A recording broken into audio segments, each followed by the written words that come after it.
ഈ കരൂരിലെ ദുരന്തത്തിന് പിന്നാലെ വിജയുടെ ഒരു വീഡിയോ സന്ദേശം പുറത്തു വരികയാണ്. ജീവിതത്തിൽ ഇത്രയും സങ്കടപ്പെട്ട സാഹചര്യം ഉണ്ടായിട്ടില്ല എന്നാണ് ആ വീഡിയോയിൽ വിജയ് വിശദീകരിക്കുന്നത്. அனைவருக்கும் வணக்கம்.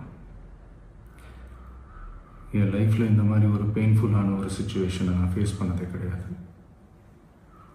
மனசு முழுக்க வலி மட்டும்தான். இந்த சுற்றுப்பயணத்தில் என்னென்ன மக்கள் பார்க்க வராங்க, அதுக்கு ஒரே ஒரு காரணம் தான் அவங்க என் மேலே வச்சிருக்கிற அன்பும் பாசம். அந்த அன்புக்கும் பாசத்துக்கும் நான் எப்பவும் கடமைப்பட்டிருக்கிறேன். அதனால தான் இந்த சுற்றுப்பயணத்தில் மற்ற எல்லா விஷயங்களையும் தாண்டி மக்களுடைய சேஃப்டி, அதில் எந்த காம்ப்ரமைஸும் பண்ணிடக்கூடாதுன்றதுக்காக தான் அது என் மனசில் ரொம்ப ஆழமாக இருக்கும் அந்த எண்ணம். அதனால தான் இந்த அரசியல் காரணங்கள் எல்லாத்தையும் தவிர்த்துட்டு ஒதுக்கி வச்சுட்டு மக்களுடைய சேஃப்டி மட்டும் மைண்டில் வச்சுக்கிட்டு அதுக்கான இடங்களை சூஸ் பண்ணுறது, அதுக்கான இடங்களை பார்த்து பெர்மிஷன் கேட்குறது, போலீஸ் டிபார்ட்மெண்ட்டில் அதை ரிக்வெஸ்ட் பண்ணி கேட்போம். ஆனால் நடக்கக்கூடாதது நடந்துருச்சு. நானும் மனுஷன் தானே. அந்த நேரத்தில் அத்தனை பேர் பாதிக்கப்பட்டு இருக்கும்போது எப்படி அந்த ஊரை விட்டுட்டு என்னால் கிளம்பி வர முடியும்? நான் திரும்ப அங்கே போகணும்னு இருந்துச்சுன்னா அதை ஒரு காரணம் காட்டி அங்கே வேறு சில பதட்டமான சுச்சுவேஷன்ஸ், வேறு சில அசம்பாவிதங்கள், அந்த மாதிரி எதுவும் நடந்துடக்கூடாதுன்றதுக்காக தான் நான் அவாய்ட் பண்ணேன்.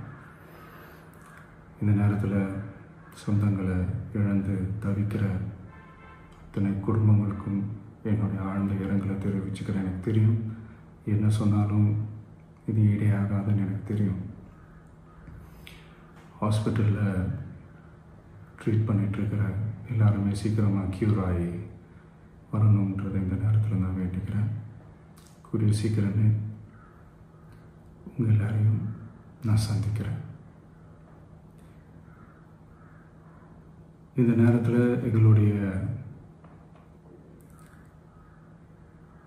வலிகளை, எங்களுடைய நிலைமையை புரிஞ்சுக்கிட்டு எங்களுக்காக பேசின அரசியல் கட்சிகளை சார்ந்த நண்பர்கள், தலைவர்கள் அனைவருக்கும் என்னுடைய நன்றியை தெரிவிச்சுக்கிறேன்.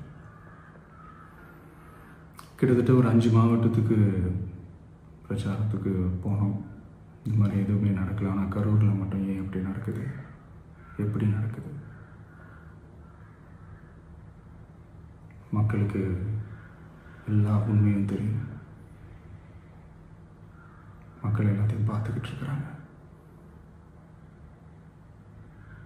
கரூரை சேர்ந்த அந்த மக்கள் அந்த உண்மையெல்லாம் வெளியில் சொல்லும்போது எனக்கு கடவுளே நேரில் வந்து இறங்கி அந்த உண்மைகள்லாம் சொல்கிற மாதிரி எனக்கு தோணுச்சு. சீக்கிரமே எல்லா உண்மைகளும் வெளியில் வரும்.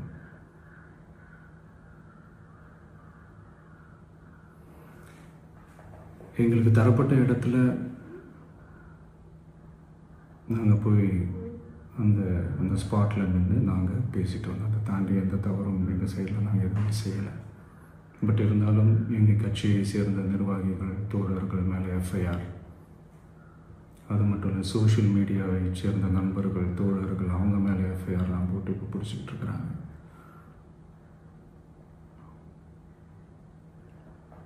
சிஎம் சார், உங்களுக்கு ஏதாவது இந்த பழி வாங்கணும் அப்படின்ற எண்ணம் ஏதாவது இருந்துச்சுன்னா என்ன வேணாலும் பண்ணுங்க. அவங்க மேலே கை வைக்காதீங்க. நான் ஒன்று வீட்டில் இருப்பேன், இல்லை நான் ஆஃபீஸில் இருப்பேன். என்ன வேணாலும் செய்யுங்க. நண்பர்களே, தோழர்களே, நம்மளோட அரசியல் பயணம் இன்னும் ஸ்ட்ராங்காக, இன்னும் தைரியத்தோட கண்டினியூ ஆகும்.